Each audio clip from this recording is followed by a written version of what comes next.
Marc Blue Sky n'arrive pas à vendre son appartement parisien, rentabilité nette 1,8% par an, DPE F.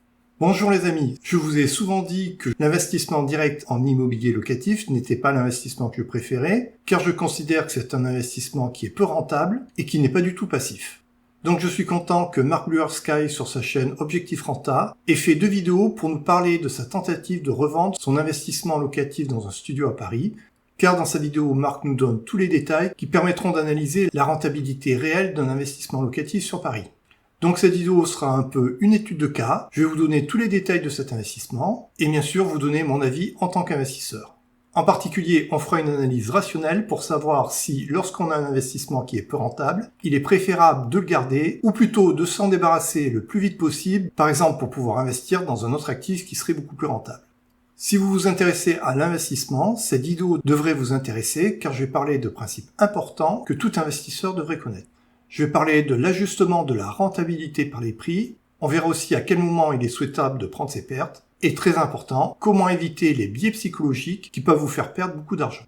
Dans ces 2 vidéos, Marc Blue Sky a eu l'honnêteté de nous donner la rentabilité de son appartement à Paris. 1,8% de rentabilité nette après impôt pour un prix de 300 000 €.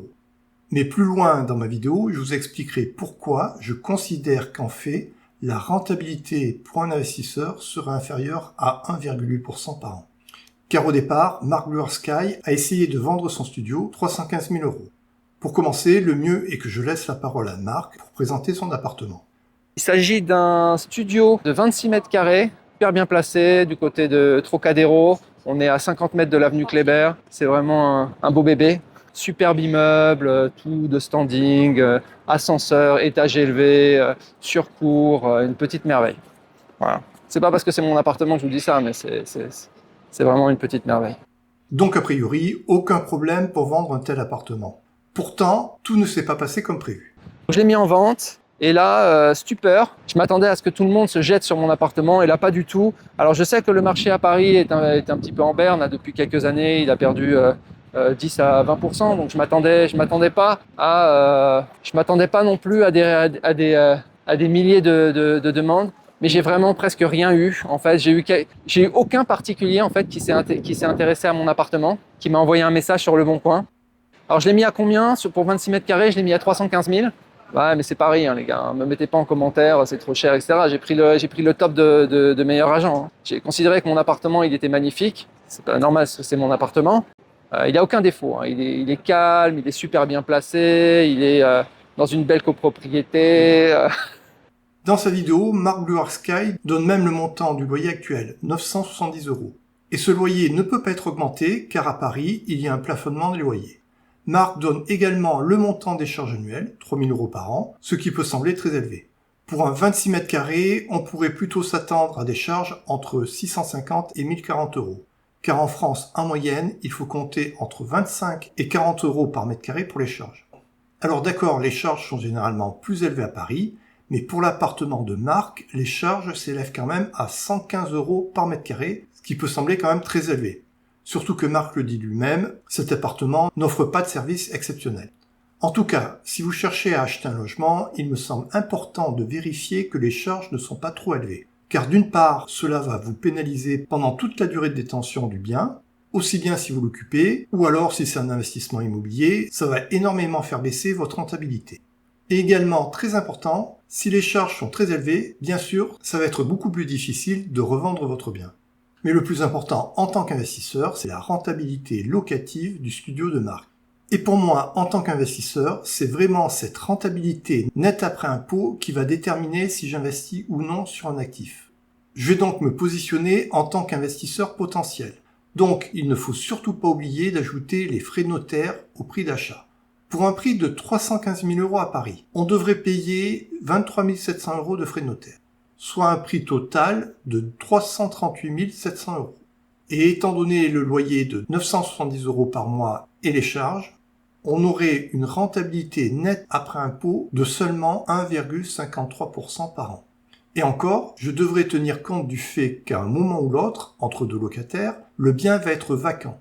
Donc normalement, il ne faudrait pas compter 12 mois de loyer par an. Donc en réalité, en tenant compte de la vacance locative, la rentabilité sera inférieure à 1,53% par an.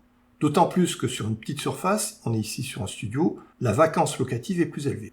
Personnellement, avec une rentabilité nette après impôt de seulement 1,53% par an, c'est clair que je n'investirai pas. Autrement dit, je n'achèterai pas à un prix de 315 000 euros.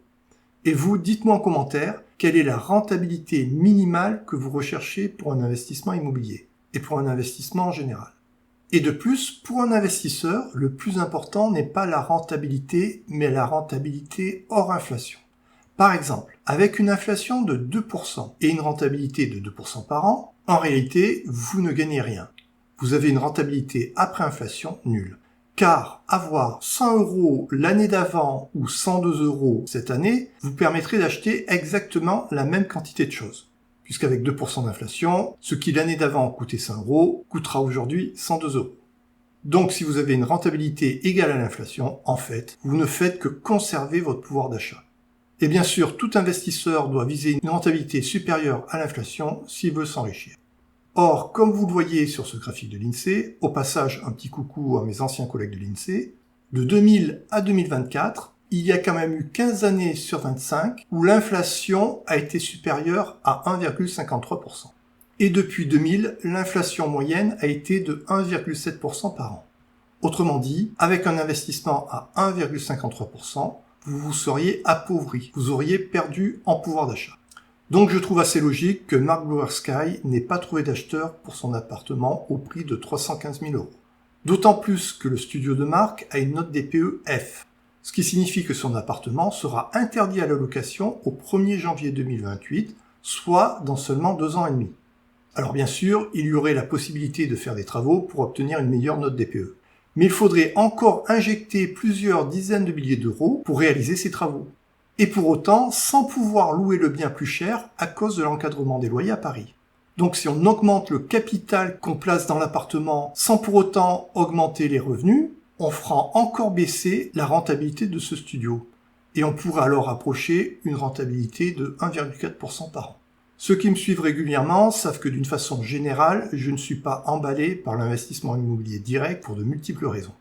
Tout d'abord, en France, vous avez l'illusion d'être propriétaire. Mais c'est faux. Si l'appartement se fait squatter, vous allez rapidement vous rendre compte que n'importe qui prend possession illégalement de votre appartement aura plus de droits que vous sur ce bien. Mais ne vous inquiétez pas, vous continuerez quand même à payer la taxe foncière, 3 000 euros de charges par an, l'assurance et autres frais. Et en plus, quand vous récupérerez votre logement, peut-être après 1 an ou 2, il est loin d'être impossible que les squatteurs l'aient fortement dégradé, ce qui générera des frais supplémentaires. De même, si le locataire décide de ne plus payer, vous pouvez galérer pendant plus d'1 an avant de récupérer votre appartement, et là aussi dans un état parfois pitoyable. Et sans forcément récupérer les loyers en retard, pour peu que le locataire indélicat connaisse bien les lois et ait pu organiser son insolvabilité. Pour un bien en copropriété, vous ne ferez pas ce que vous voulez. En particulier, vous aurez l'obligation de payer pour des travaux que vous n'avez pas souhaités, dès lors qu'ils seront votés en assemblée générale de copropriété. Ce qui signifie qu'à tout moment, vous pouvez avoir à payer plusieurs dizaines de milliers d'euros sans l'avoir choisi, et une fois de plus, sans pour autant pouvoir augmenter les loyers, puisqu'ici, on est sur un studio parisien avec des loyers encadrés. Et en plus, être propriétaire va vous demander du temps et de l'énergie. L'investissement immobilier est loin d'être un investissement passif. Pour moi, c'est à moitié un investissement, à moitié un business. Attendez-vous à ce que le locataire vous téléphone, même le dimanche matin, ou pendant que vous serez en vacances, par exemple si le chauffe-eau tombe en panne, et alors ça sera à vous de faire les démarches pour trouver une solution. Personnellement, gérer tout ça ne me fait pas rêver. Là, je vous donne la réalité de l'investissement immobilier en France. Méfiez-vous des vendeurs de formation immobilière qui vous cachent la vérité. En effet, pourquoi se prendre la tête à investir en France dans de l'immobilier locatif direct alors qu'on peut obtenir une rentabilité de 7 à 12% par an avec des plateformes d'investissement en immobilier? Si vous voulez connaître mes 3 plateformes préférées d'investissement en immobilier passif, vous pouvez regarder cette vidéo dont je mets le lien en commentaire. En tout cas, si c'est pour obtenir une rentabilité inférieure à 2% par an après impôt, franchement, je trouve que le jeu n'en vaut pas la chandelle, autant laisser son argent sur le livret A. Voyant qu'il n'avait aucune demande pour son appartement à 315 000 euros, Mark Blower Sky a baissé le prix de vente. Donc je l'ai mis au max, 315 000. Ensuite, je l'ai baissé, j'ai mis à 310 000, 305 000, 300 000. En fait, cela ne m'étonne pas que même à 300 000 euros, personne ne cherche à acheter cet appartement. Car j'ai fait le calcul, et avec un prix à 300 000 euros avant frais de notaire, on dépasse les 322 000 euros avec les frais de notaire, ce qui ferait une rentabilité brute autour de 3,61% et une rentabilité nette après impôt de seulement 1,61%. Donc une fois de plus, franchement, est-ce que vous seriez intéressé d'investir dans un tel actif qui a une rentabilité aussi faible ? J'ai eu des offres à 270 000, 280 000, donc peut-être que j'étais un petit peu trop cher, mais bon, je vais pas non plus brader mon appartement. Donc regardons maintenant ce qui se passerait avec un prix à 270 000 euros, c'est-à-dire plus de 290 000 euros avec les frais de notaire. Ça ferait une rentabilité brute de 4,01% et une rentabilité nette après impôt de 1,78%. Une fois de plus, ça ne me paraît pas super attractif, car rappelez-vous que le studio ne pourra plus être loué à partir du 1er janvier 2028 sans faire de travaux coûteux à cause de sa note DPE. Dites-moi en commentaire si de votre côté, vous seriez prêt à acheter cet appartement à 270 000 euros. Autre question, si vous étiez à la place de Mark Blue Sky, auriez-vous accepté l'offre d'achat à 280 000 euros ? On va analyser ce point. Jusqu'ici, j'ai parlé de la rentabilité locative. Mais lorsqu'on analyse un investissement immobilier, il faut aussi prendre en compte un autre moyen de gagner de l'argent qui repose sur une éventuelle plus-value à la revente. Marc a acheté son studio en 2014 à 250 000 euros. A priori, ce serait plutôt hors frais de notaire. Mais je vais considérer que c'est frais de notaire inclus, ce qui serait le cas le plus favorable. Donc maintenant, on va se demander à partir de quel prix de vente il aurait fait une plus-value. Ma question vous paraît peut-être un peu bête, j'imagine que beaucoup vont répondre à partir de 250 000 en euros. Mais en réalité, les choses sont beaucoup plus compliquées. Même si Mark Blue Sky revendait son studio par exemple à 280 000 euros, ce serait un investissement perdant. Avant de dire que je délire, laissez-moi vous expliquer. De 2014 à aujourd'hui, il y a eu 20,6% d'inflation cumulée. Donc, même en revendant son studio 20,6% plus cher, c'est-à-dire à 301 500 €, Mark Blue Sky aurait uniquement réalisé une neutralisation de l'inflation. C'est-à-dire qu'il n'aurait eu aucune augmentation en termes de pouvoir d'achat. Ce serait un investissement neutre. Or, Mark n'a eu aucune offre à 315, 310, 305 ou 300 000 euros. Donc, a priori, pas de vente possible à 300 000 euros. Et la meilleure offre était à seulement 280 000 euros. Ce qui correspond en termes de pouvoir d'achat à une perte de 21 500 euros. Et 21 500 euros, ce n'est pas rien. Avec un loyer à 970 euros, il faudrait quasiment 2 ans de loyer pour compenser cette perte de pouvoir d'achat. Si on fait un bilan cette fois-ci du côté de Mark Blue Sky, ça donne une rentabilité annuelle de 1,8% net après impôt. Une perte en capital de 21 500 euros en raison de l'inflation. Ceci en imaginant que le studio soit revendu à 280 000 euros, qui était l'offre la plus intéressante reçue par Mark. Il faut également prendre en compte tout le temps de gestion qui aurait été passé à gérer les problèmes liés au studio pendant toute la période de détention et également les démarches liées à la vente. Je pense que cet exemple montre parfaitement que l'investissement en immobilier locatif est parfois un mauvais investissement. Ici, on est vraiment dans un cas très défavorable, car en plus, Paris est l'une des villes où l'investissement en immobilier locatif est la moins rentable. On va se poser une dernière question. Dans ce type de situation, que faire ? Mark Blue Sky a d'abord cherché à vendre son studio à 315 000 euros, puis 310, puis 305, puis 300. Ce qui fait quand même 4 prix successifs dans un temps court. Je trouve que cette valse des étiquettes est contre-productive. Tout d'abord, passer de 315 000 euros à 310 000 euros, à mon avis, ne change absolument rien. En effet, ça fait une baisse de prix de seulement 1,6%. Et de toute façon, je pense que s'il y avait une personne prête à acheter à 310 000 euros, lorsque le prix affiché était de 315 000, n'aurait pas hésité à faire une offre à 310 000. En effet, ça fait une négociation de seulement 1,6%. Dans le domaine de l'immobilier, c'est quand même très peu, surtout actuellement où l'immobilier se porte plutôt mal. Je pense que baisser le prix 4 fois de suite par petits sauts de 1,6% finit par donner l'impression qu'on est aux abois. Si je suis un acheteur potentiel, quand je vois ça, ça me donnerait plutôt envie d'attendre la prochaine baisse. Par contre, je pense qu'une baisse de 315 000 à 299 000 euros aurait été préférable. Ça fait une baisse de seulement 5%, mais avec l'avantage de passer en dessous du seuil psychologique de 300 000 euros. En tant qu'investisseur, je pense qu'il est très important de toujours avoir un rapport rationnel à l'argent. Aussi bizarre que ça puisse paraître, je pense que pour gagner de l'argent, il ne faut pas développer un attachement maladif à l'argent. Une personne qui aimerait trop l'argent risque dans certaines circonstances d'y perdre beaucoup. Il y a par exemple une règle de base en bourse, on dit qu'il faut savoir prendre ses pertes. Imaginons que vous ayez acheté une action à 150 €, vous voyez qu'elle baisse à 140, c'est sûr, vous avez réalisé une perte, si vous en détenez 1000, vous avez perdu 10 000 €, mais le problème c'est que si cette action doit continuer à baisser, il peut être plus profitable de la vendre maintenant plutôt que de refuser de prendre ses pertes. Donc je pense qu'un investisseur rationnel doit à certains moments accepter de perdre un peu maintenant pour ne pas perdre beaucoup par la suite.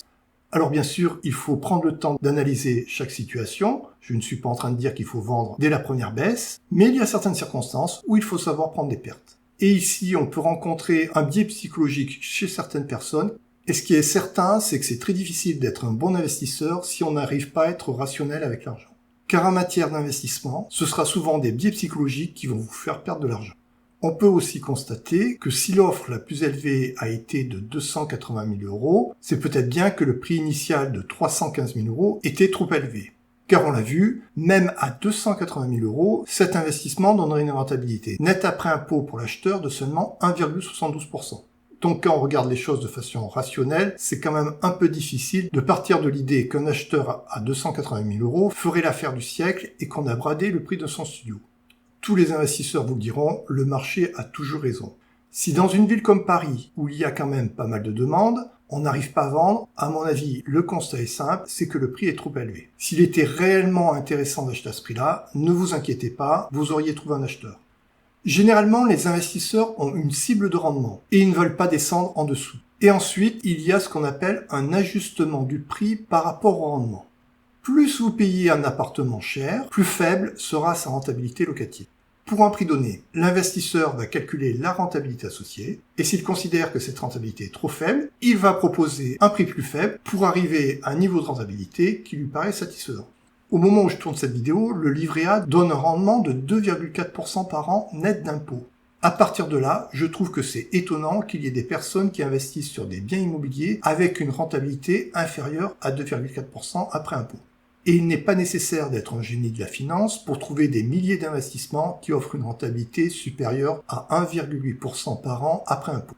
Il y a par exemple des dizaines de bonnes actions à dividendes. Par exemple, actuellement, Total Energy donne des dividendes qui permettent d'obtenir un rendement de 5,6 % par an avant impôt et avec une fiscalité avantageuse avec un PEA. On peut également trouver énormément d'obligations d'État avec une rentabilité de 4,5 à 6 % par an. De nombreuses plateformes d'investissement en immobilier passif ont une rentabilité nette après impôt largement supérieure à 7 %. Et en plus, l'avantage avec tous ces investissements, c'est que ce sera quand même moins pénible à gérer qu'un investissement locatif en direct. Donc, à la place de Mark Blue Sky, j'aurais essayé de revendre dès le début de la hausse des taux d'emprunt immobilier, c'est-à-dire avant que l'immobilier ne baisse trop. Attention, je vois ceux qui se sont jetés sur leur clavier pour écrire en commentaire.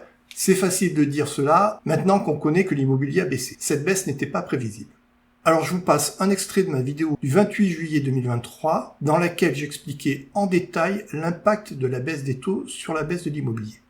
Bonjour les amis, aujourd'hui je vais vous parler des facteurs qui à mon avis vont faire que la baisse des prix de l'immobilier va encore s'amplifier.